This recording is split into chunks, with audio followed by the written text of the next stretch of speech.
masters of horror.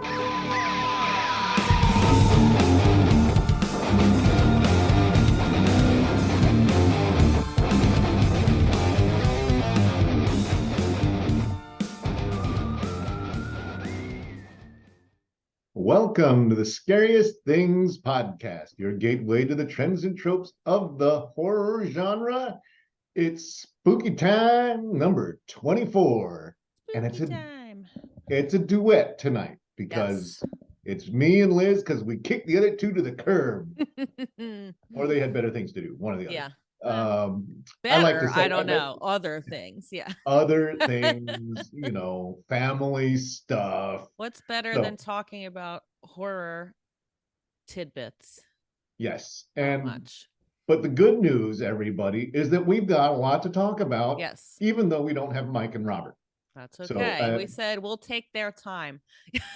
Yeah. So once again, actually, by way of introduction, I'm your host, Eric Lee, and I am joined by Liz Williams.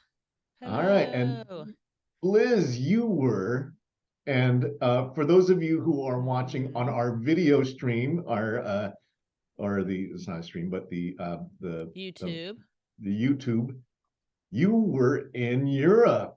Yes. And you went to, well, I'll let you sort of, however you want to frame this, because there is this fantastic image in your background. Yes. Which made everybody here at the Scariest Things quite envious because we all want to go there. And if you are a horror fan, this should be a bucket list item for you. So if you are not watching on YouTube, or if you are, I was recently in Switzerland and I went to the small medieval town of Gruyere where they make the cheese and where it is home to the H.R. Giger Museum and Bar.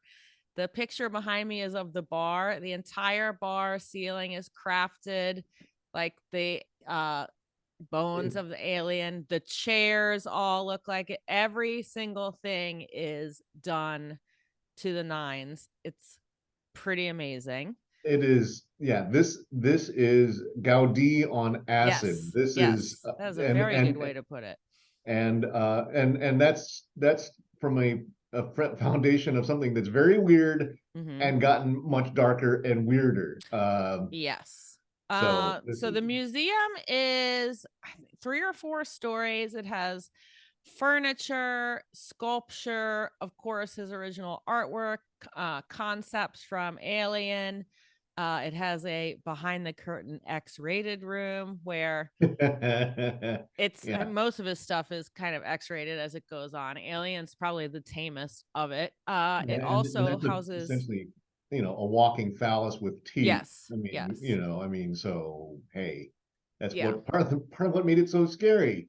It also houses his personal collection of some other artwork. It's very cool. So if you find yourself in the foothills of the Alps and you say, or if you find yourself close, it's worth a trip.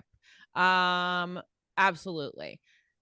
So it is in Gruyere. It's a charming little town. You can visit the museum. You can eat some fondue. You can get some chocolate. And then I love Gruyere. Yeah. No, did this used to be, was this his residence or was it his gallery? I don't believe it was either. Because the town, it's like connected to a chateau. So I think he's from there. Yes. But I believe he lived in Germany for most of the time. So I think maybe they just claimed him later. Well, certainly he had a lot of input on the design of the museum. Yes. It is wild looking. And that. Well, this is the bar. So the museum is kind of like a old building. The bar is right across from it. And the bar is good because their museum, I will say, I was very disappointed in the gifts that you could get. Nothing. There was only like actual fine art pieces and like very big books. So if you drop 2,500 euros, you might be able to come away with something. But come on, Giger Museum, give me some magnets. Need some Some stickers. pins. Exactly. Yeah. Like low budget swag for a budget traveler. Exactly. And also I can't, yeah, the books were amazing, but I can't carry home a 300-page art book in my suitcase. Sorry. Yeah. But it was awesome. So if you ever find yourself in Switzerland, Mhm. within a couple hours of this place, it is definitely worth a trip to go to. So And if you can't make it there, you can go to a place like Powell's or go to Amazon and get H.R. Giger's Necronomicon, which was yes, they showed a lot of it there. that is the basis for which they selected Giger to be the Artist for artist for Alien. And you can also watch, there's a really good documentary on him called Dark Star that is, it's within the last 5 years it came out, and it's fascinating. Okay. So that's definitely a very cool documentary. So now that I am back, when you listen to this podcast, I will be gone again because I am heading to Austin for Fantastic Fest. No rest for the weary. No rest for the weary. The weather is going to be a little bit hotter in Austin than it was in Switzerland, but I will press on for you guys. So Fantastic Fest goes from today when we're recording this, which is Thursday, all the way through next Thursday. It takes place at the Alamo Lamar Draft House. I think they have 10 screens, tons and tons and tons of films. And thank you to the group for giving me a press pass to be in person this year. I've only done it virtually.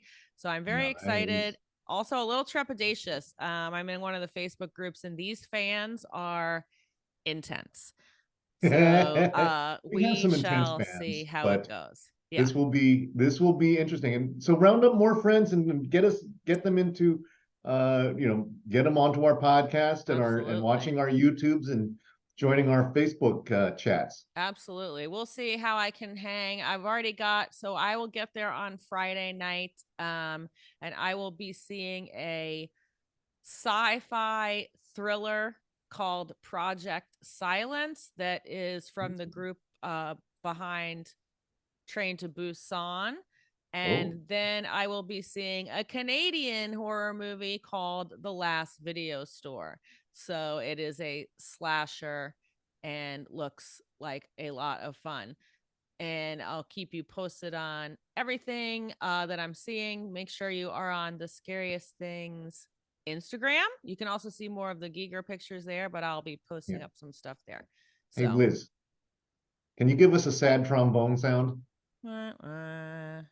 That's for Mike Campbell, because he found out that Toxic Avenger the Toxic Avenger will be playing, and he this is like, he is so toxic. And he's been talking about this. It was one of his movies to look forward to this year. And that's got Peter Dinklage as the Toxic Avenger. Peter Dinklage, Elijah Wood, and Kevin Bacon. Yeah. It's like, so unlike the original Troma production, this has big stars in it. Yeah. I think it will be interesting how you do an homage to a trash film.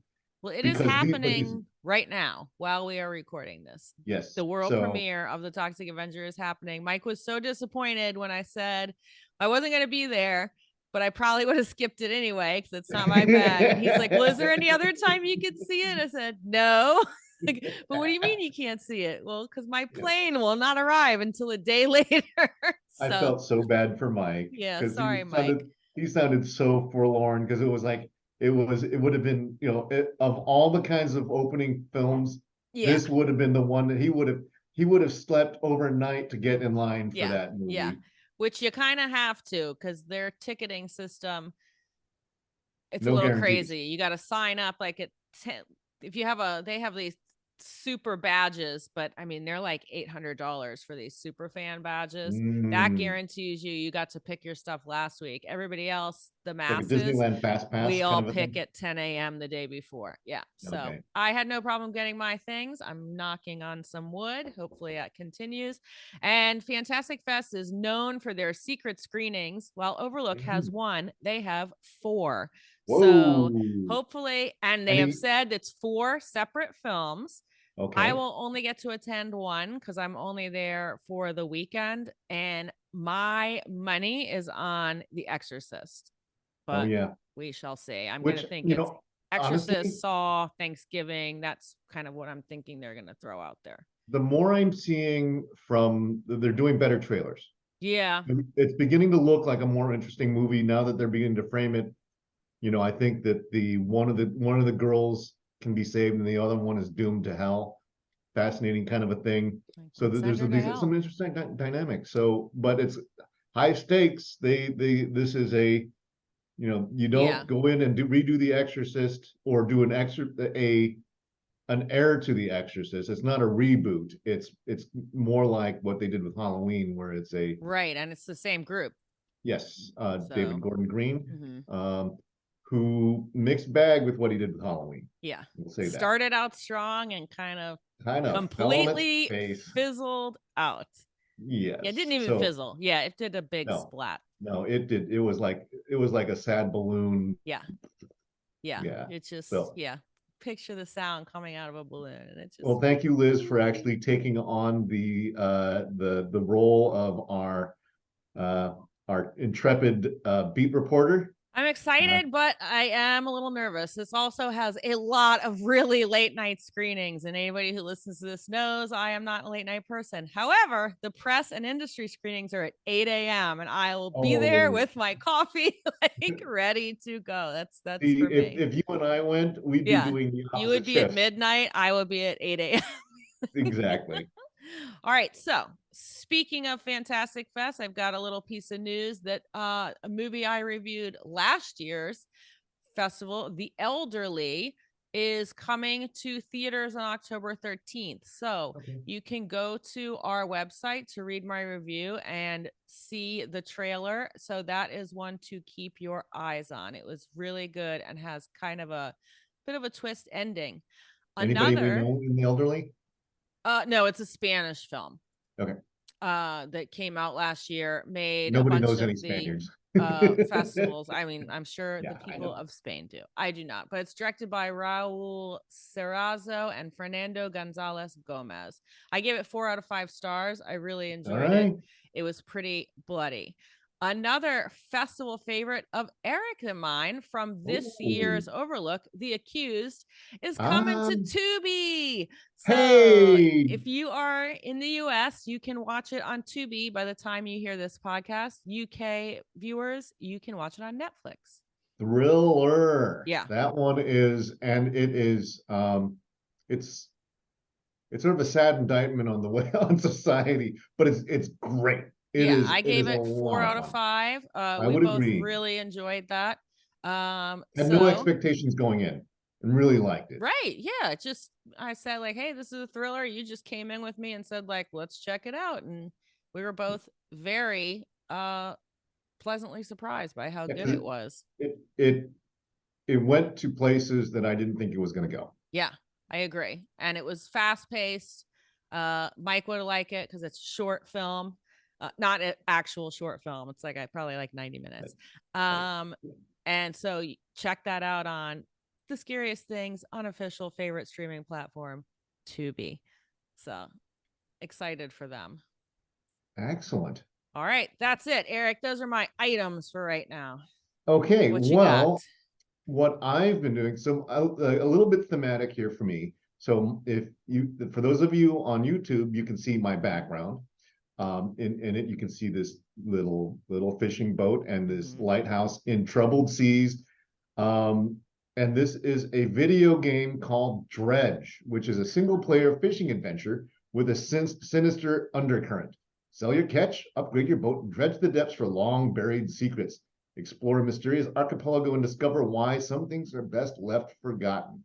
Now, it is really cool artwork. It's very, very Lovecraftian. Yeah. So we're on a Lovecraftian theme. You're going to Giger is, I would say, Lovecraftian. Yeah, I would say too. Yeah. Full of dread and nasty things that lurk in the water. And if you play video games with a fishing kind of thing, they tend to be like the kind of relaxing games, and you Cool. But this is anything but relaxing because you're in a time limit, because if you stay out too long, a sea monster will come out and like launch your boat, and awful things happen, and you gotta go crazy and you crash into the rocks, and there's all kinds of things that can ruin your day. But this cute little fishing boat, you can gear it up, you can improve it, and then when you reel in the fish, it's very satisfying. You get this little ding and you get the fish, and sometimes you get this minor key like ding ding, and it's like, what the fuck is that? Yeah. It's like you are now Robert Pattinson in the lighthouse. Yeah. It's exactly, it is this gelatinous, it used to be a flounder, but now it's got 12 eyes, and it's like,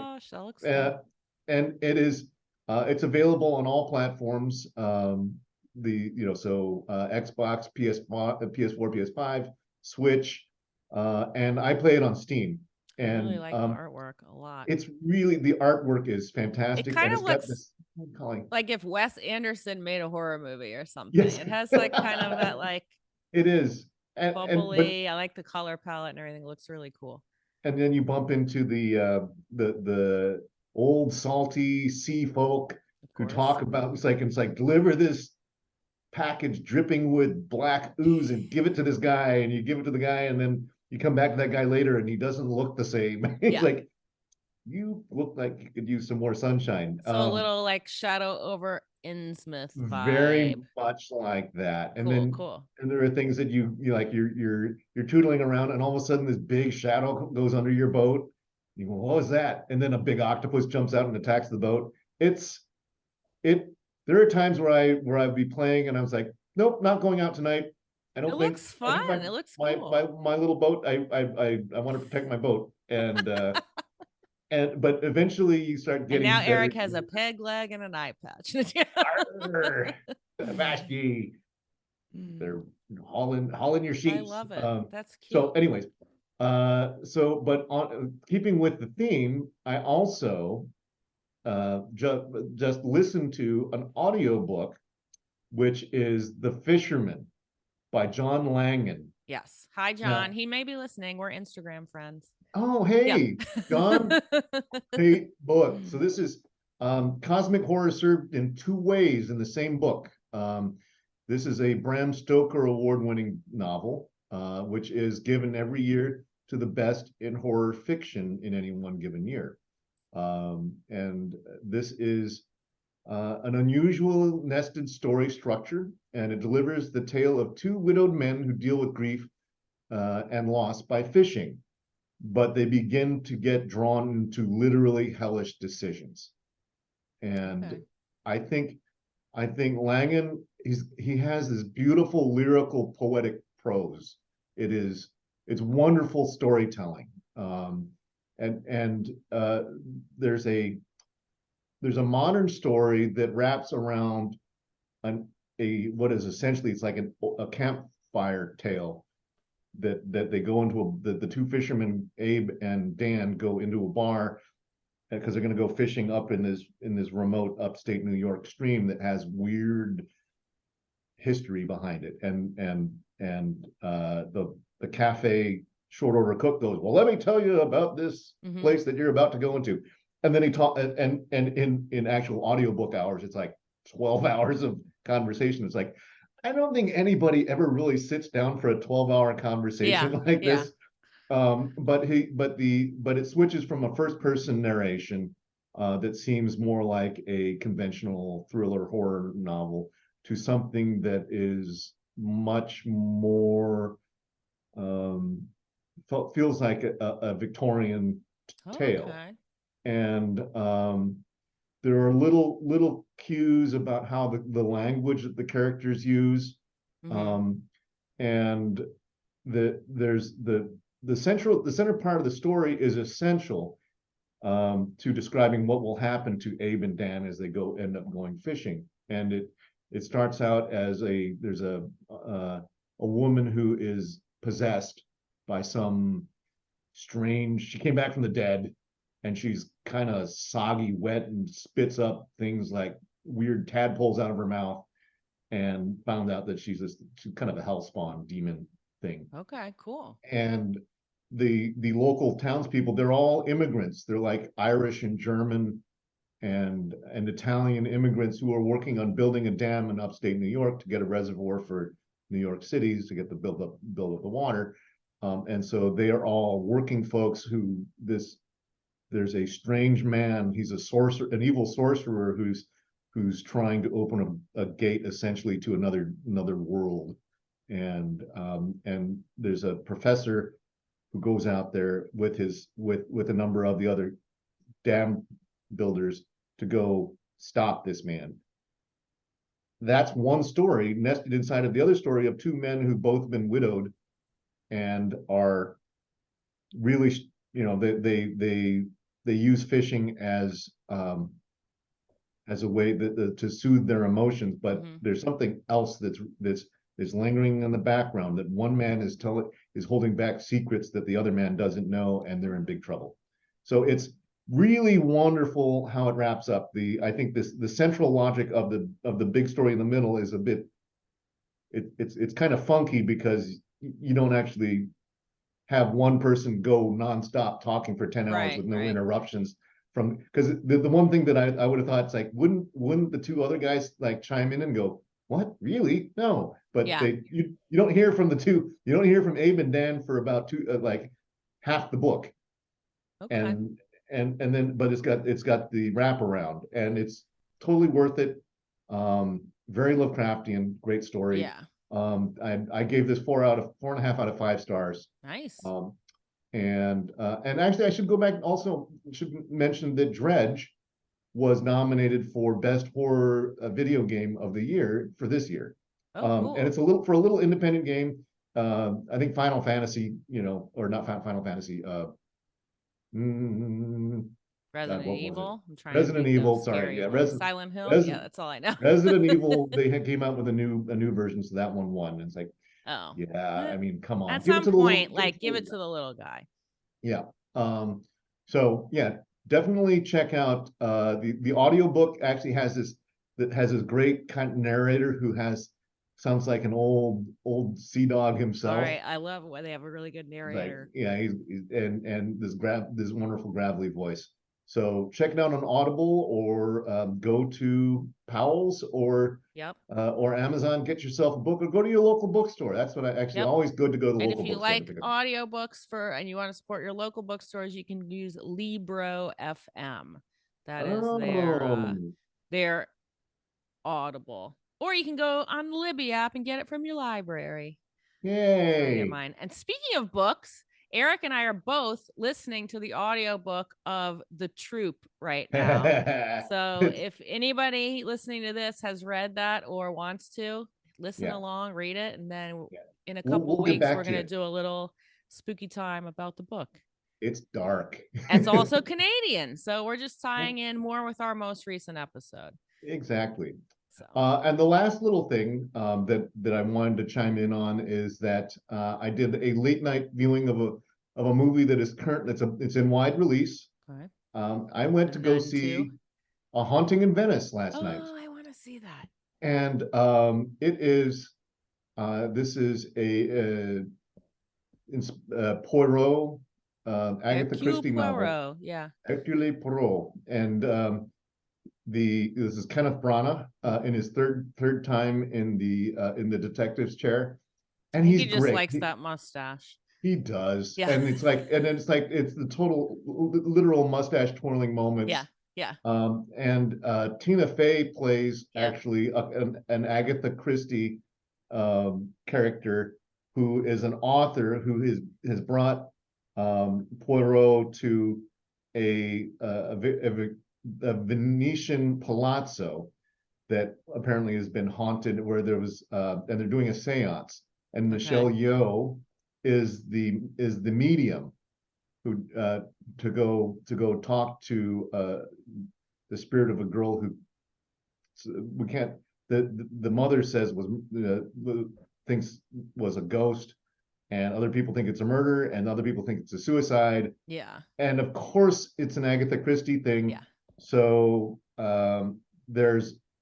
everybody's a suspect. Everybody has motive and opportunity. Yeah. And it is if you like Agatha Christie type things, it is really well executed. it does have a bit of the solved it kind of a thing because Yeah, it's but Poirot, but I it does have, I think within our Facebook group we were commenting on, is there anything supernatural or horror about it? Yes. okay. So yes, Yeah, the yes to trailer both. looked creepy. It's the set. It is. I bet you they must have rented out an actual Yeah, Venetian probably. palazzo for it. It is, and the walls are just like dripping with water, and it's all candlelight, All and the right. seance is great, and That of one's course on my list to see. I've there's enjoyed the other multiple two. murders. Yeah. It's not it's not it's not scary, but it's spooky. I think this is a great thing. This is a great gateway kind of a thing. If you kind of like a little bit of spooky and you like fun kind of it's mystery, capital M mystery. This is, and it's great to see the return of a classic mystery Yeah. as opposed to a modern cop drama kind of a thing. This is old school. And Kenneth Branagh Dark and Stormy Night. has the chops to get the big budgets for his mysteries, and they always just look so good. Yeah, Like I the really other two liked have looked great. Orient Express was Yeah. great. Yeah. I'm not as big a fan of Death on Death the on the Nile, Nile. Yeah. but Death on the Nile came with some side issues. Yeah. Army Hammer. Yeah. And but this one, it's got a great cast. I didn't know who did it. I've Right. And never this read is, it, so I don't know who well, did yeah, it. and it's based on I think a short story called Halloween Party, that Agatha Christie did. And So maybe so they should have called it Halloween Party. I don't know. Get I that think Mystery in Venice, but I think again, or Haunting in Venice. Haunting Venice, yeah.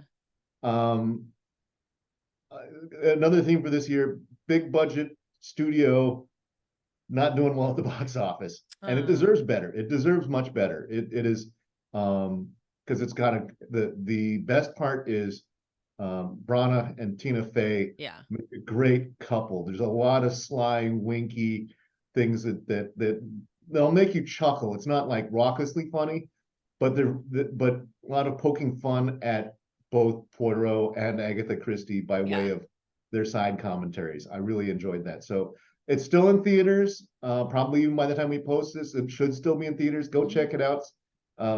If you like mysteries, because if these movies get supported, we'll get more of them. Yeah. And you got to watch something a little cozy before you hit up the theater for The Exorcist that got moved up to the 6th because of Taylor Swift. The unstoppable force has kicked The Exorcist off of Friday the 13th. I mean, that is that's an effort. It's like, come on, Taylor, just cut him a break. But yeah, I have a feeling if they opened up against Taylor Swift, they'd gotten Barbied. Yeah. Right. It would have been like, I think the theaters would have said like, no, we're gonna put you in one theater and Taylor Swift in all the others because we're about to make a shit ton of money. I went up to Seattle a few weeks ago, and my niece went to go see the Taylor Swift concert at T-Mobile Stadium in Seattle, which is the football stadium, and they had, for Seahawks games, they don't issue traffic warnings on weekends, but they had traffic warnings for the Taylor Swift show because it expands way beyond the size of the stadium. So there is a following. I don't get it, but I get it. It's friendship bracelets. It's fun. It is. I'm not a Swiftie. It's the generations. If you're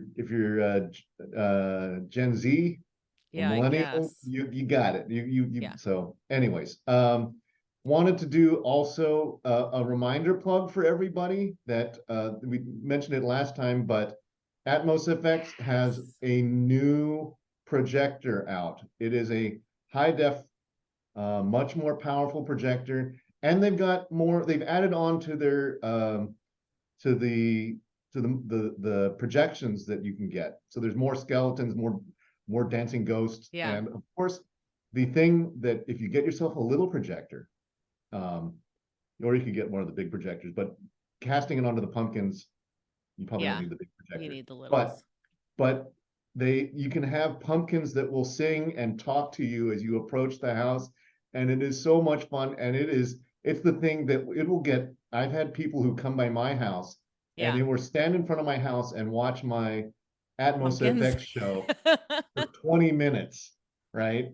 And so I've also broadcast, like there's this one with a like a gigantic like demon face Yeah. and Yeah. eyes and mouth that open up, and people go, oh. So folks, That kind of reminds me of the thing in Poltergeist. Like we have that one on ours. We also have an Atmos effect. Just one. Eric has Okay. 3. I only have 1. I think Gwen and Brian have 20. Yeah, it is. This is one where it's like you can also cast this onto, like if you hang a like a Yeah, like a shower sheet. curtain Yeah. or a veil of some sort, Mhm. and so you can project ghosts out in your garden. Yep. Yeah, it is. Yeah. Again, so if you go to our link and you click on that, anything that you purchase from Atmos Effects, a little bit comes back to the Scariest Things to help us out. And to So buy we more really stuff from Atmos more Effects, since we all stuff. are consumers of their Yes. goods. Yeah. So thank you again for the partnership. Yes. And yeah, we're right. we're quickly, because we're just about the 1 month Yeah. morning. You've got get your stuff ready, because Yeah. it'll be on you before you know it. Get And your Spirit costumes, Halloween's not all going to kind of have stuff. that kind of stuff. Atmos No, Effects you will. won't. But you can get a fog machine from like I did at the Spirit Halloween. I haven't been to ours this year, but we have 3 now. Like we had 1, and then they knocked down the old Kmart. So I was like, "Where's the Spirit Halloween gonna go?" Yeah, It's in the old Big Lots now. or in the old Toys R Us. Yeah, You know, yeah. it's like, in the old Big Lots. so or J.C. Penney's. I know. But when they So. knocked down our old Kmart, I was literally like, "But where will Spirit Halloween now be?" That's the only place I knew it was. But it's kind of funny that they become life sort of finds the a haunt way. of Yeah. like the dead the dead retail things. They come back and they take possession. They really do. They really do. All right, folks. Thank you for listening, watching, and being spooky with us, because it's spooky time.